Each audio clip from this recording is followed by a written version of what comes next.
એક માળીને 4 પુત્રો હતા. એ ચારેય યુવાન થઈ ગયા હતા અને માળી હવે વૃદ્ધ થવા માંડ્યો હતો.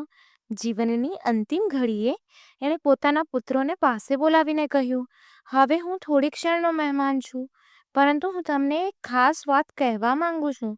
હું એક ગરીબ પિતાનો પુત્ર હતો, પરંતુ મારી મહેનતથી આ મકાન, ખેતર, બાગ વગેરે બધું મેં બનાવ્યું. મારી તમને પણ એ જ સલાહ છે કે તમે પણ ખૂબ મહેનત કરજો અને આનંદથી જીવજો. બને ત્યાં સુધી પ્રેમથી રહેજો. તમને ખાવા પીવાની કોઈ મુશ્કેલી નથી. જો તમે મહેનત કરશો તો આગળ જતાં તમને કોઈ વાતની અછત નહીં પડે.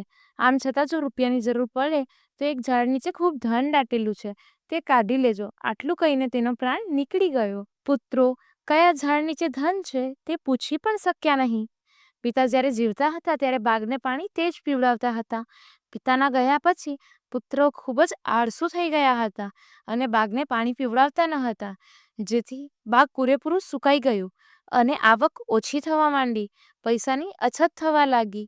હવે એક દિવસ તેઓ ભેગા થઈને વિચાર્યું કે પિતાએ કહ્યું હતું કે પૈસાની જરૂર પડે તો ઝાડ નીચે છે કાઢી લેજો. હવે આ ઘડી આવી ગઈ છે. ધન કાઢીને આપણે આપણી આર્થિક મુશ્કેલીઓથી મુક્ત થઈએ. હવે પ્રશ્ન ઊભો એ થયો કે ધન કયા ઝાડ નીચે છે? એ તો હવે ખબર હતી નહીં. તેથી તેમણે એ નિર્ણય કર્યો કે આપણે બધા જ ઝાડ નીચે ખોદકામ કરીએ.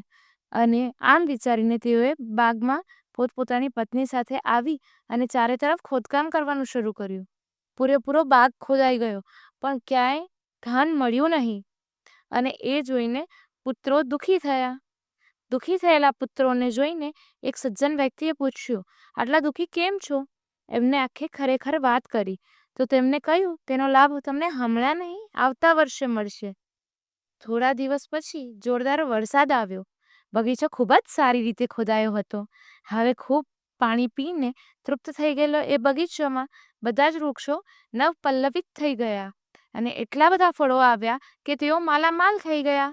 હવે પેલા સજ્જને કહ્યું, જોયું, બગીચામાં ધન હતું કે નહીં? ખરેખર તમારા પિતા ખૂબ જ સમજદાર હતા. એમને તમને સાચી સલાહ આપી હતી. શ્રમ જ સાચું ધન છે. જે વ્યક્તિ શ્રમ કરવાનું જાણે છે તેને ધનની કદી મુશ્કેલી પડતી નથી. માટે બેટા, શ્રમ કરવો એ આપણા શરીરનો સ્વાભાવિક ધર્મ છે. જો શ્રમ કરવામાં નહીં આવે તો ખાધેલું અનાજ પણ પચતું નથી. શ્રમથી સ્વાસ્થ્ય અને સમૃદ્ધિમાં વધારો થાય છે. ઉદ્યમી લોકો જ દુનિયામાં સૌથી અધિક સુખ મેળવે છે. એ ભલે સૌથી વધારે સંપત્તિવાળા ન હોય, પણ તેમનું મન સદૈવ પ્રસન્ન અને હલકું રહે છે.